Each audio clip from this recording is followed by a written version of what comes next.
A very good morning, 8th standard.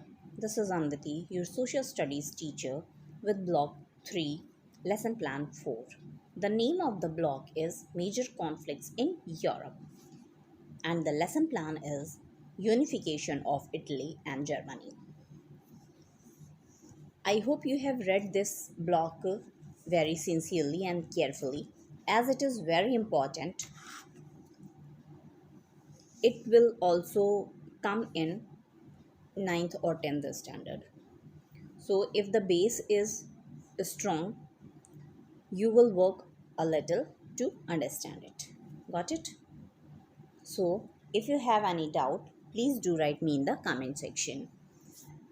Now, what had we learned in this blog? We have covered that French Revolution brought to Europe the ideas of revolution, such as the ideas such as liberty, fraternity, and equality, and how Napoleon's expansionist policy carried these ideas further to other parts of the continent. You may find it difficult to understand the connection between the rise of nationalism in Europe and unification of Germany and Italy.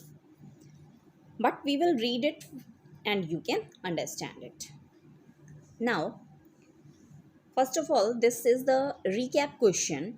Now tell me, what was the impact of French Revolution on Europe? The French Revolution brought and spread ideals of liberty and equality all across Europe. The Napoleonic Wars carried these ideas, the ideas of liberty, fraternity, and equality, even further to different parts of the continent. Why? Because Napoleon conquered many of the parts of the Europe. And when it was spread and carried out by the Napoleonic War, it grew into ideas of nationalism. People also started thinking about their own nation. What changes occurred in Europe with the revolutions in 1848? The revolutions of 1848 saw an uprising among the working classes, such as uh, working classes and as peasantry, means peasants, against a common threat, the land owning aristocracy of Europe. The revolutions were an important effort to bring about change. Even though it was not successful, it would serve as a source of inspiration for the nationalist movements that were to follow. Now, to understand the unification of Germany and Italy, you need to read the section. So, what are we going to learn today? We will describe the process of unification of Italy and Germany. Now, take out your content book and review the section Unification of Italy and Germany to explain the ideals of nationalism and the rise of modern nation states. You can pause the video here, read the section, understand it, underline those sentences which are difficult to understand or you want to ask me. Come back again. I will ask further questions to make your lesson clear. I hope you are done. Now tell me, what was the impact of revolutions of 1848 on the conservative government of Europe? Some statesmen, it means nobles, realized that it was no longer possible to go back to the conservative ways of government. It means such as monarchy. Now we cannot go back to monarchy. Not only were people resistant to these ideas, certain aspects of nationalism, such as centralized government, constitution, bureaucracy, national boundaries, common culture and language, strong national army would actually be beneficial to the government. This was the realization people thought. Now, the next question: how did the change in attitude of European rulers impact Italy and Germany? The leaders of Italy and Germany realized that unification would have long term benefits. There was also a feeling that unification would be achieved by revolutions, if not by government efforts. It means they were thinking that the unification means unification of several countries. If it is not achieved by the government efforts, then it would be achieved by the revolution. And you know what is the revolution? As a result, leaders such as Ottoman Bismarck of Germany thought that it was important for the government to start the unification process so that they could retain power. Got it? Now, what were the features of the process of unification of Italy? The Italian unification movement was known as Riso- R- Risorgimento, that sought to free Italy of the foreign rule. As ideas of nationalism grew throughout the Europe, secret societies were set up in Italy, such as Young Italy, that fought for unification. Following the failed attempt at unification during 1848, the nationalist project was taken up by the King of Sardinia and Piedmont, the strongest estates of Italy. Prime Minister of Piedmont, Count Cavour, is seen as the main leader of this movement, assisted by Garibaldi and Mazzini through a series of wars. Italy was unified by 1861. In 1870, the last two states, Venetia and Rome, came under Italian control. Now, here you can see the two images of Italy itself. The colored image is related to the Italy before unification. You can see it here. This is Italy. This is Austrian Empire, French and Switzerland and all. You need not to go there.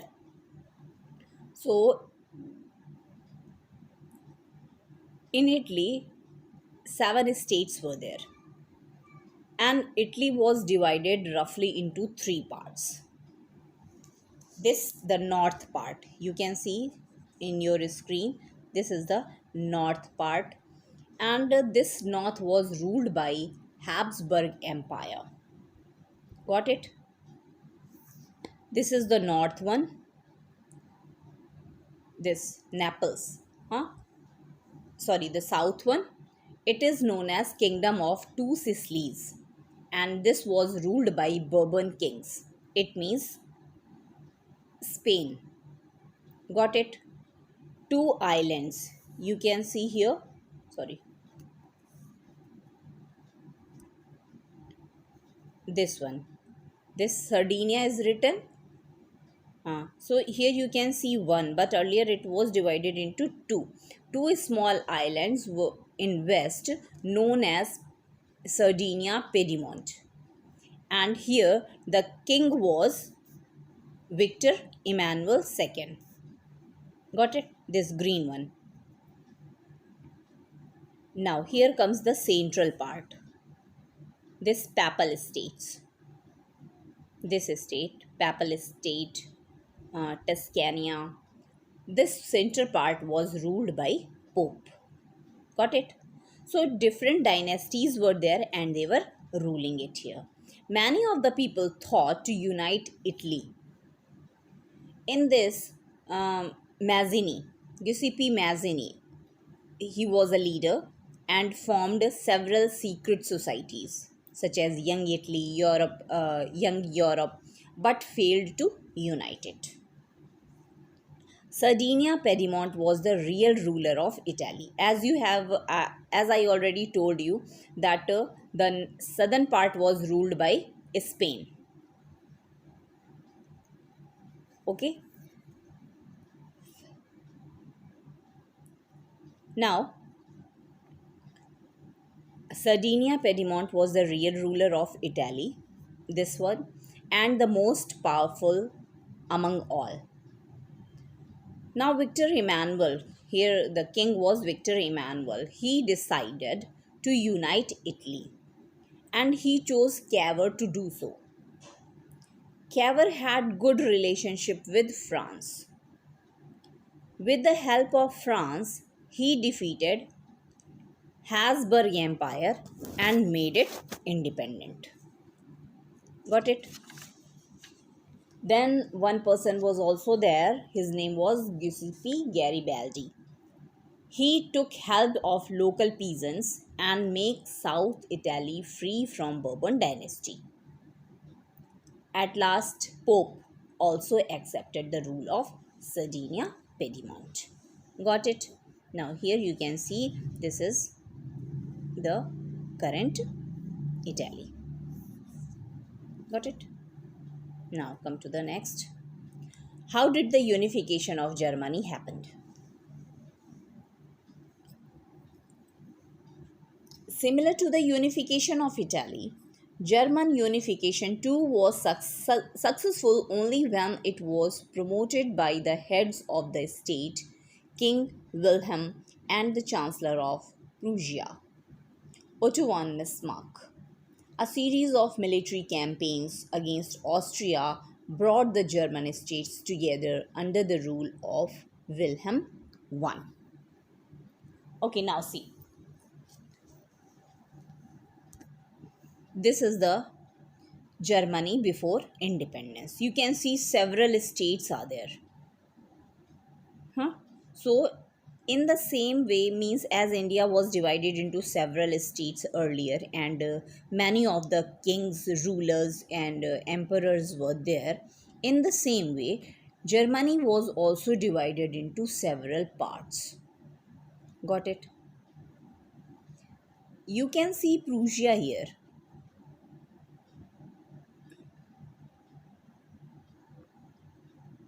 Is Prussia there?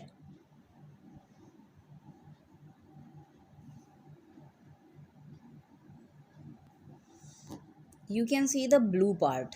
This blue part, these all the blue part.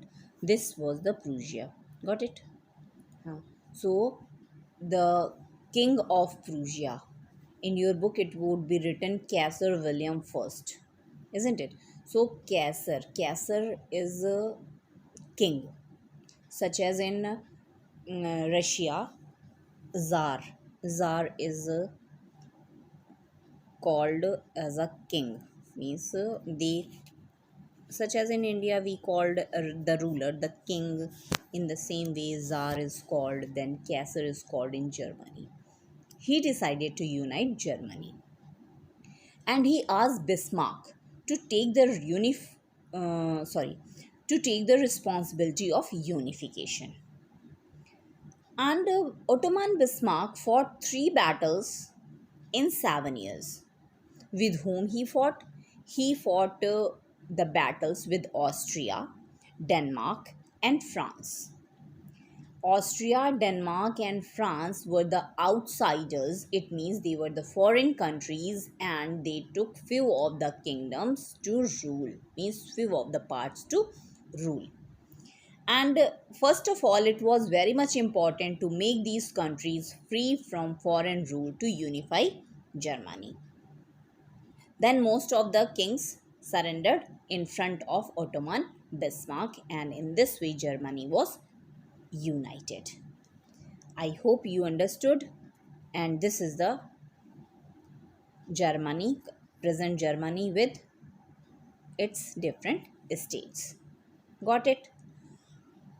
I hope you understood the unification of Italy and Germany. If you do have any doubt, please ask me in the comment section. Now, here comes the bonus question of the day. What does the word risorgimento? Got it? What does the word risorgimento mean? You need to tell me in the Google form app. Okay. Now, what will you do now? You will complete my learning chart in your content book and practice question 10 and additional question 1 to 6 in your notebook. I hope you understood it. Thank you and have a nice day.